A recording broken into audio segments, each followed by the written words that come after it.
Olá, bom dia. Que a graça e a paz esteja com você, esteja com todos que estão assistindo, que vão assistir depois a gravação desse vídeo. Estamos ao vivo na fanpage Quem Tem Sede Venha, e eu tenho uma mensagem de Deus para o seu coração nesta manhã de terça-feira, que nós estamos encerrando uma série sobre Abraão. Todos sabem que há algum tempo eu venho fazendo uma série sobre a série Heróis da Fé, né? Mensagens sobre os heróis da fé. E eu comecei por Davi, terminamos a história de Davi, depois eu vim para Abraão, e hoje nós vamos encerrar a série de Abraão, e depois semana que vem eu vou falar de José do Egito, a partir da semana que vem. Mas hoje então nós vamos na última palavra sobre Abraão. Esse homem que ficou conhecido como o pai da fé, um homem que tem muito a nos ensinar. Quando a gente olha para a história de Abraão, para a vida de Abraão, a gente aprende muito. Então hoje eu quero falar com você. Mandar um abraço já para a Silé, que está assistindo, Washington, Washington, a Gisela, que está assistindo também, a Lúcia. Que Deus abençoe a todos. E se o pessoal quiser colocar da cidade aí que vocês estão assistindo, manda para mim aí que depois eu leio no final, tá bom? Eu vou ler com vocês aqui o capítulo 22 do livro de Gênesis, tá bom? Olha só o que diz no capítulo 22. E aconteceu depois dessas coisas que tentou Deus Abraão e disse: Abraão, e ele disse: eis-me aqui. E disse: toma agora o teu filho, teu único filho Isaque, a quem amas, e vai-te à terra de Moriá, e oferece-o ali em holocausto, sobre uma das montanhas que eu te direi. Então se levantou Abraão pela manhã de madrugada, albardou o seu jumento, tomou consigo 2 dos seus moços e Isaque seu filho, fendeu lenha para o holocausto, levantou-se e foi ao lugar que Deus lhe tinha dito. Ao terceiro dia levantou Abraão seus olhos e viu o lugar de longe. E disse Abraão aos seus moços: ficai-vos aqui com o jumento, e eu e o moço iremos ali, e havendo adorado, tornaremos a vós. Tomou Abraão a lenha do holocausto, e pô-la sobre Isaque, seu filho, e ele tomou o fogo e o cutelo na sua mão, e foram ambos juntos. Então falou Isaque a Abraão, disse: meu pai. E ele disse: eis-me aqui, meu filho. E ele disse: eis aqui o fogo, a lenha, mas onde está o cordeiro para o holocausto? E disse Abraão: Deus proverá para si o cordeiro para o holocausto, meu filho. Assim caminharam ambos juntos. Vieram ao lugar que Deus lhe dissera, edificou Abraão ali um altar, e pôs em ordem a lenha, e amarrou a Isaque seu filho, e deitou-o sobre o altar, em cima da lenha. Estendeu a mão Abraão e tomou o cutelo para imolar seu filho. Mas o anjo do Senhor lhe bradou desde os céus e disse: Abraão, Abraão. E ele disse: eis-me aqui. Então disse: não estendas a tua mão sobre o moço, e não lhe faças nada, porquanto agora sei que temes a Deus e não me negaste o teu único filho. Levantou Abraão seus olhos e olhou, e eis um carneiro de trás dele, travado pelas suas pontas no mato. E foi Abraão, tomou o carneiro e ofereceu em holocausto no lugar de seu filho. Bom, então aqui nós vimos a história quando Deus pede para Abraão sacrificar o seu próprio filho. Mas então é importante a gente contextualizar para a gente entender o que está acontecendo, né? Todos nós vimos nesse decorrer aí dessas terças-feiras, quem me acompanhou, viu que Abraão, ele morava lá em Ur dos Caldeus. Quando Deus o chamou, pediu para que ele fosse para um lugar desconhecido. E Abraão então tomou a sua esposa, seu sobrinho Ló, que era praticamente um filho adotado por ele, né? E ele foi seguindo um caminho que ele ainda não tinha percorrido, para um lugar que ele não conhecia, até que ele chegou na terra de Canaã. Lá ele viu que a terra estava sem produzir, tinha fome naquela região. Ele então decidiu com a sua família, depois de ter estabelecido ali moradia, depois de ter montado as tendas, né, Abraão se tornou um nômade ali, né, ele ficava andando de um lugar para o outro até encontrar uma terra, e depois então ele constrói um altar para Deus ali. Mas depois de tudo isso, depois de ter montado as tendas, depois de ter construído o altar para Deus, ele percebe que a terra tem fome. Ele então resolve descer ao Egito. Quando ele desce ao Egito, chegando lá, ele mente, fala que Sara é sua irmã e não sua esposa, né?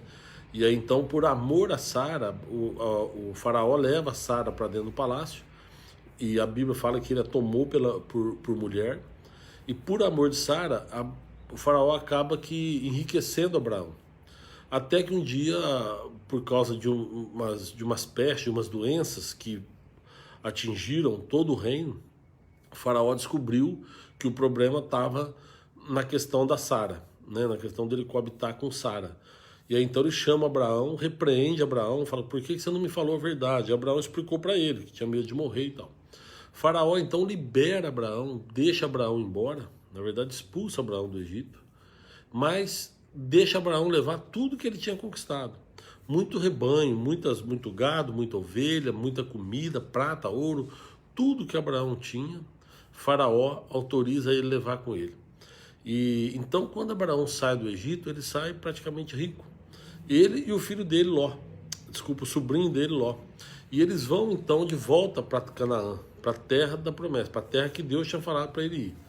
Aí nós vimos, inclusive, isso aí, que tudo que a gente constitui, tudo que a gente soma a nossa vida fora dos propósitos de Deus, isso aí acaba não cabendo naquilo que Deus prometeu para nós, né?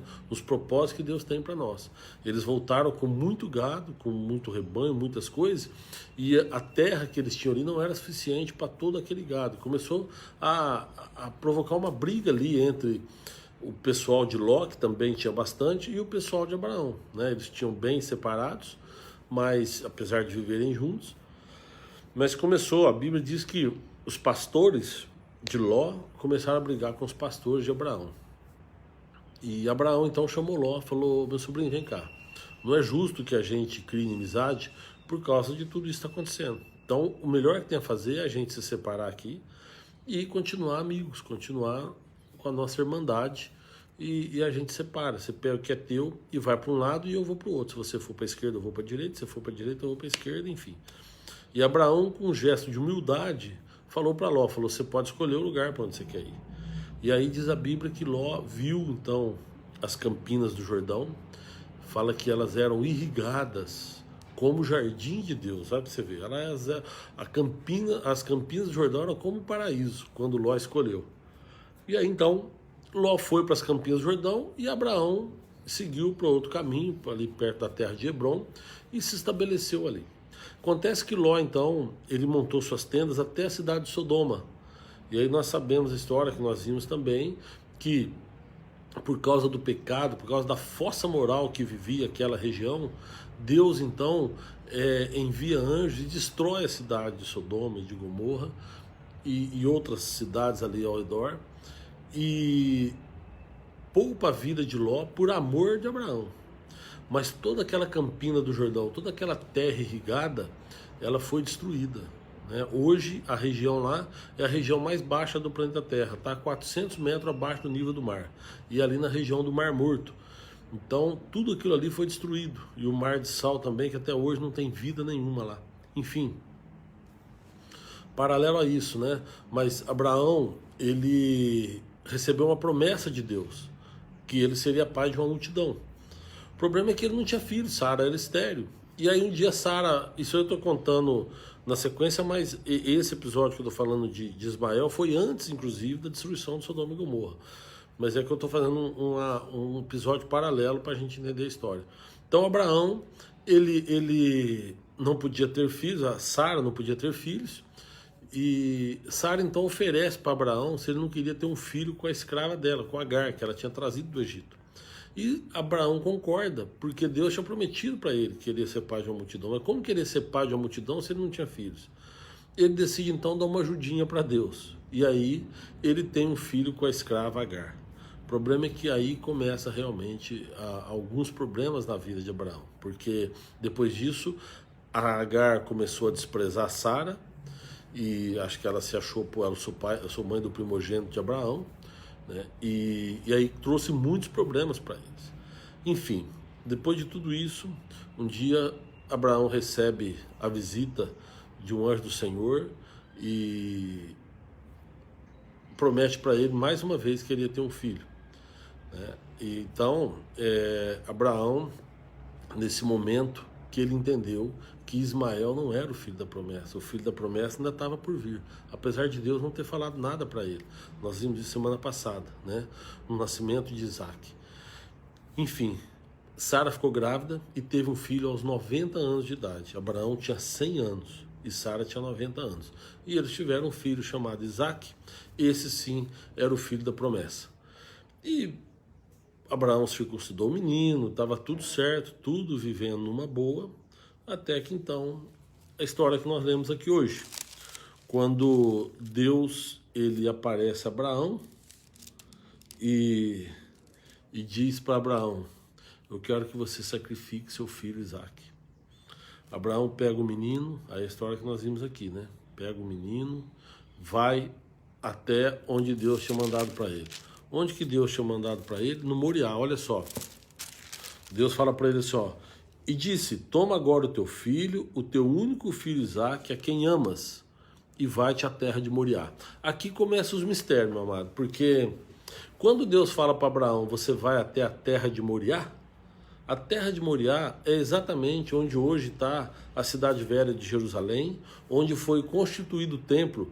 A terra de Moriá era onde foi conhecida como a eira de Ornã, que Davi comprou para Salomão construir o templo de Deus, foi conhecido como o templo de Salomão. E lá, o Monte Moriá, é onde hoje está a cidade velha da cidade velha de Jerusalém. E eu estava falando cidade velha de Indaiatuba, porque aqui em Campinas tem a estrada velha de Indaiatuba e a cabeça da gente vai chegando a uma certa idade, fica difícil, hein? Mas o Monte Moriá é onde está Jerusalém hoje, e também aonde está o Monte da Caveira, o Gólgota, que fica fora do muro de Jerusalém, mas tudo aquilo é o Monte Moriá. E então tem um mistério aí, porque Deus manda Abraão sacrificar Isaac justamente no monte aonde Cristo foi morto, né? Porque se a gente pegar, não é só, tem um monte onde do templo, mas um pouquinho depois, um pouquinho a oeste ali, tem também o Monte Moriá, continua o Monte Moriá, que são várias montanhas, né? Que é onde tem o Monte das Caveiras. Bom, enfim, aliás, eu tenho até um quadro aqui, ó, com a foto de Jerusalém. Eu acho que não dá porque tá muito pequeno, né? Quer ver? Eu vou tentar. Não, mas não vou conseguir. Não dá para. Eu ia tentar mostrar para vocês no mapa ali aonde é, mas o mapa tá muito pequeno, então não tem como. Eu vou. Outro dia eu pego o mapa e mostro para vocês como é que é lá onde é o Monte Moriá, onde estava a construção do templo e onde era o Monte das Caveiras. Fico devendo essa. Mas aconteceu que Deus então pede para Abraão pegar o menino e levar no Monte Moriá. E olha que interessante. Diz aqui que ele deixou os moços com o jumento e pegou só o menino e falou para os moços: nós vamos ali adorar e já voltamos. Aqui pode ser que Abraão estivesse enganando o pessoal, mas pode ser também que já fosse um gesto de fé. Pode ser que já fosse um gesto ali de ele saber que ele ia voltar com o menino. Porque eles falaram: você vai esperar, nós vamos adorar e vamos voltar. Mas o interessante é o seguinte, é que, olha só, ele tomou Abraão a lenha do holocausto e pô-la sobre Isaac. Ou seja, Isaac pegou a madeira do seu próprio sacrifício, ele ia ser sacrificado, ele pegou a madeira e pôs nas costas, né? Você lembra de alguma coisa parecida? Quando alguém vai para o sacrifício e carrega a própria madeira, né? Aqui, não tem, eu acho que não tem cena na Bíblia que representa mais a morte de Cristo do que essa daqui, né? Isaac põe a sua madeira nas costas e segue com o pai sentido ao Monte Moriá, sentido o lugar onde na cabeça de Abraão, ele deveria sacrificar o menino, né? E Jesus, quando ele pega, Jesus, o unigênito do Pai, o unigênito de Deus, ele pega a madeira e põe nas suas costas para ser sacrificado também, né? A diferença aqui é o seguinte, é que quando Abraão ele vai para imolar o menino, ele vai para matar o menino em sacrifício, Deus impede e fala para ele, olha, agora eu já sei, conheço teu coração e sei que você realmente está disposto. E no caso de Jesus, Deus deixou que ele fosse até o fim, deixou que ele realmente se sacrificasse, que era uma opção dele de se entregar na cruz do Calvário para o perdão dos nossos pecados. Então Jesus, ele foi o Cordeiro perfeito, o Cordeiro santo, que fez o sacrifício, né, que entregou a própria vida por sacrifício a todos nós, né, um sacrifício que ele fez para que nós fôssemos lavados e remidos no seu sangue de todos os nossos pecados. Bom, nós sabemos a história que Isaac foi poupado, mas eu quero deixar uma mensagem no seu coração, né? Nós vivemos num momento, num mundo que muita gente promete muita coisa, e não estou falando da política, eu estou falando de igrejas. As igrejas, muitas igrejas prometem muita prosperidade para o cristão, né? Oferecem muitas coisas. Se você fizer isso, você vai ter muitas coisas, muitos bens, tal, principalmente em troca de ofertas e de dízimo, né? Falando abertamente. Mas eles falam de uma vida para o cristão que não é a realidade, que não é o que Deus prometeu, né? O que na verdade, o que Deus nos prometeu foi vida eterna, vida eterna. Mas nós temos que viver uma vida de renúncia.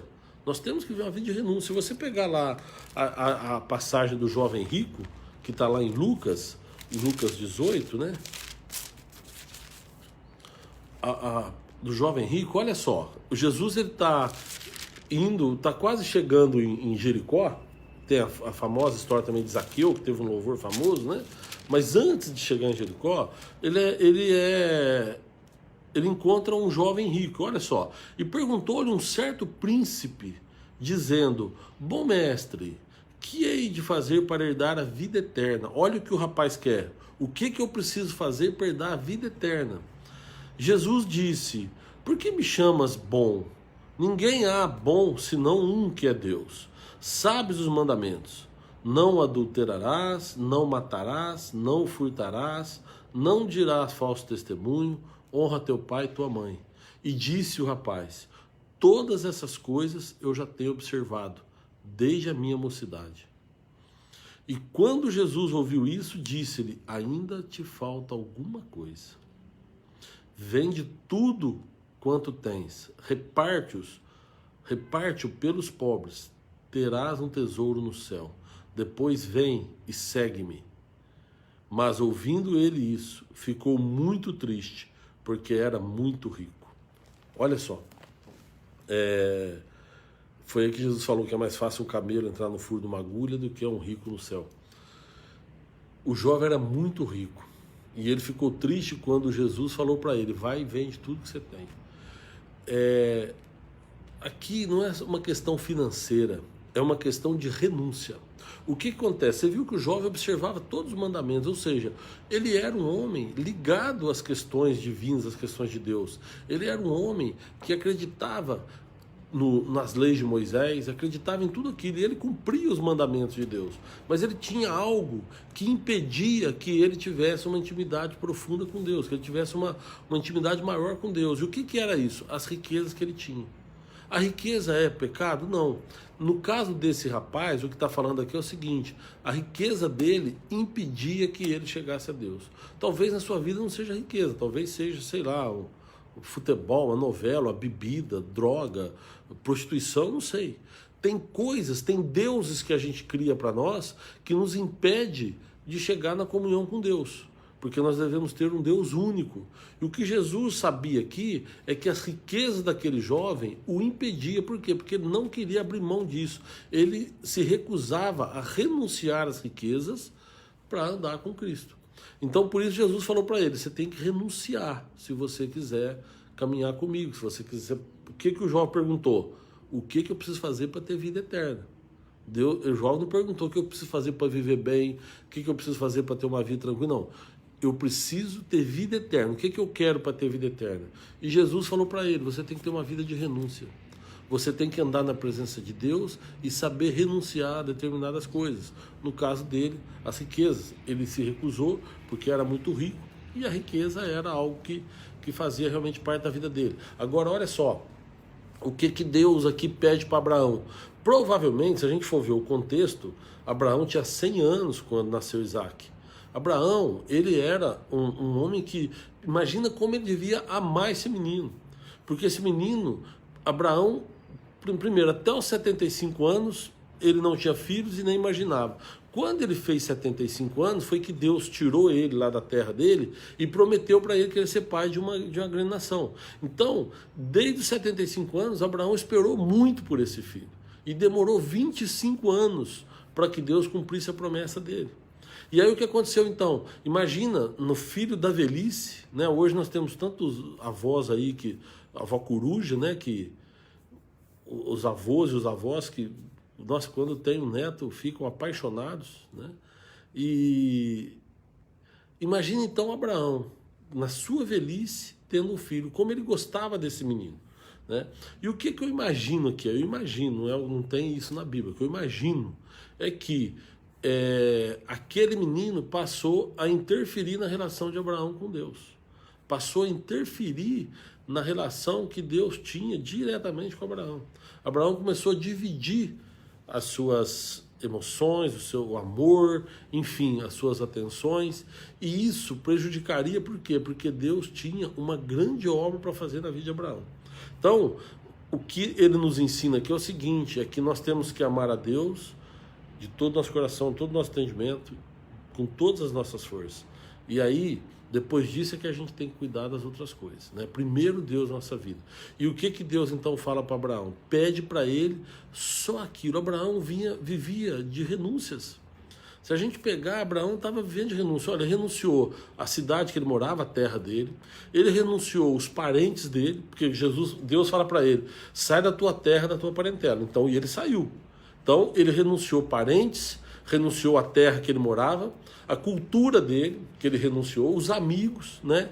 Ele renuncia todos os amigos ali, tudo onde ele vivia, mas principalmente a cultura que ele vivia, né? E aí ele abre mão de tudo isso para ir para um lugar onde Deus chamou.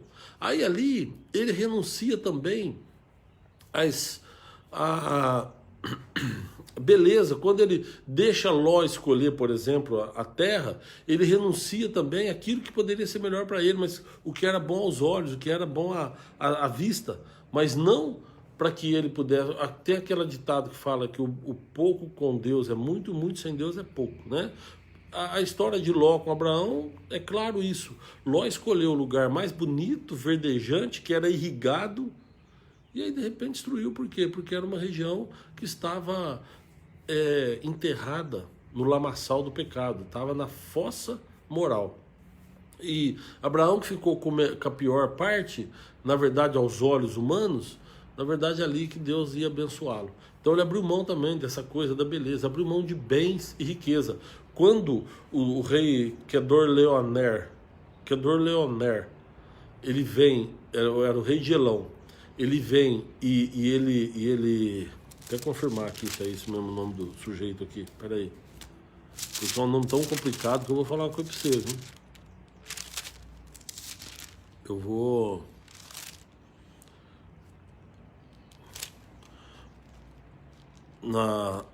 quando Deus muda o nome de Sara, Deus muda o nome de Abraão, Abraão faz um pacto com Abelé, a guerra, o rei de Elão é o Kedorlaomer, é isso mesmo, Kedorlaomer, rei de Elão. Olha para você ver, quando Abraão vai e resgata Ló das mãos dele, o rei de Elão, ele vai, invade Sodoma e ele leva tudo que eles tinham, comida, tudo, os tesouros, leva tudo, fazenda, né? E leva também as pessoas, entre elas a família de Ló. Aí Abraão vai e consegue resgatar tudo. Abraão vai numa luta, quando ele fica sabendo disso, e perto de Damasco ali, ele consegue alcançar o exército e ele resgata tudo de volta, as famílias, e resgata também os bens, as fazendas. E quando ele volta, o rei de Sodoma e o pessoal ali fala assim, olha, você deixa as pessoas conosco e pode levar todos os bens aí, comida. E Abraão fala, não quero, não foi para isso que eu fui. Eu não quero nada. A única coisa que eu quero é a comida que o meu pessoal comeu no caminho, mas só isso.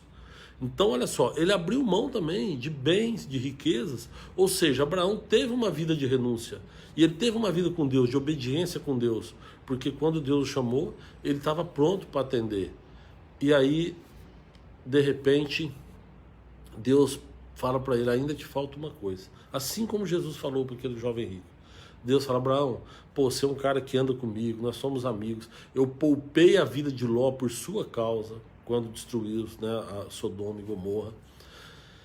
E Abraão até agora tinha vivido a renúncia, mas ainda faltava uma coisa, faltava ele renunciar a alguma coisa que ele amava mais do que a Deus, que era o seu próprio filho. Por isso que Deus fala para ele, pega teu filho, teu único filho, a quem amas. Ou seja, você ama esse menino, mas você precisa me amar. E aí então Abraão demonstra para todos nós, não para Deus, porque Deus já sabia, né? Mas ele, porque na sua onisciência, mas ele mostra para todos nós que ele realmente amava Deus e que ele estava disposto a ir até o fim para não perder essa relação com Deus. Mas aí Deus então poupa ele desse sacrifício terrível, né? Deus o poupa dessa tortura psicológica que seria entregar seu próprio filho em sacrifício, né? Mas Abraão mostrou que ele estava disposto. Aquele jovem rico, talvez se ele tivesse falado para Jesus, tá bom, vamos fazer o que o senhor falou, talvez Jesus falasse para ele, não precisa, agora eu já entendi, pode vir, né? Mas não, o jovem se recusou. Então a mensagem que eu quero deixar para você nesta manhã é que se nós quisermos seguir a Cristo, se nós quisermos alcançar a vida eterna, nós precisamos viver uma vida de renúncia, nós precisamos viver uma vida realmente que o que importa é o nosso Deus, porque é para lá que nós vamos, e tudo que a gente construir aqui, nós não vamos levar nada daqui, nós precisamos ter essa vida de renúncia. E é isso que eu te convido, para que você também saiba identificar aquilo que está impedindo a tua relação com Deus, a tua comunhão com Deus. Nós precisamos ter uma vida de renúncia. E então o Evangelho de Cristo não é prosperidade financeira. O Evangelho de Cristo é renúncia, é você abrir mão do que você tem e não multiplicar o que você tem. Amém? Que Deus te abençoe, viu? Vamos orar? Senhor, eu quero te agradecer mais uma vez nessa manhã pelo amor, pela misericórdia que o Senhor tem tido de todos nós, Pai. A tua graça, Senhor, ela nos alcançou.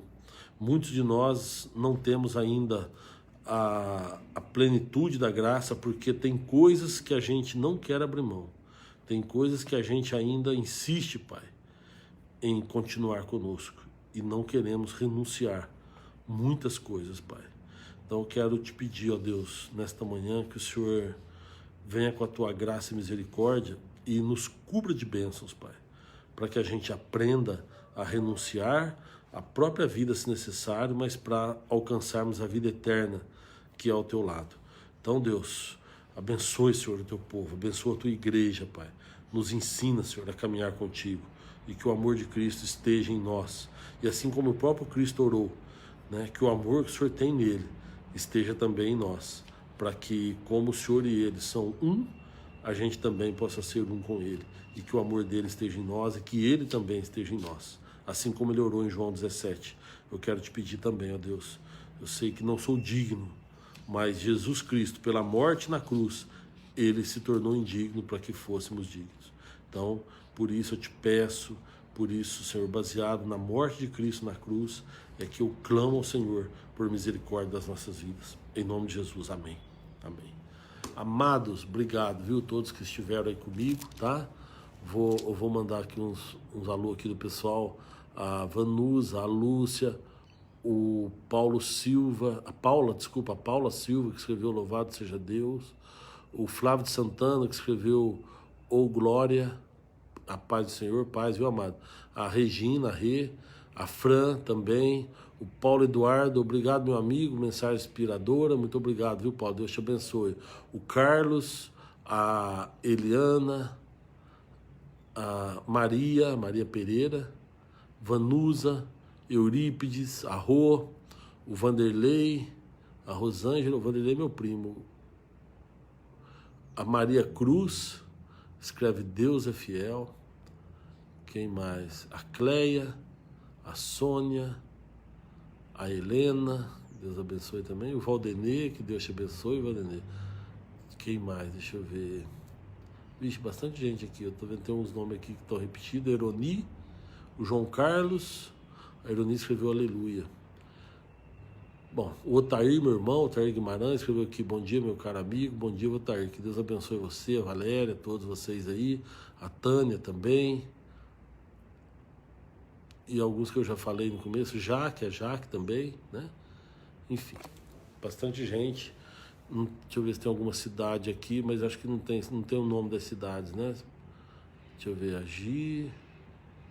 não tem não. Mas que Deus abençoe todos vocês, tá? Lucimar, o Sérgio, Carrara, o Zé Carlos. Deus abençoe todos vocês. E na terça-feira que vem, a gente continua então, só que agora a gente encerra aqui. Abraão, a série de Abraão, todo mundo sabe depois disso que ele vai, manda buscar. A Sara morre, Isaac fica triste, Abraão manda ir lá na terra dos pais de Sara e buscar a esposa para Abraão. Então eles vão lá em Harã, esposa para Isaac. Abraão manda um servo dele lá na terra de Harã, e aí o servo vai e acha lá Rebeca, e ele traz Rebeca para casar com Isaac. E aí depois disso Abraão morre, e aí Isaac continua a história aí, mas a partir da semana que vem, eu não quero falar de Isaac, quero falar de José.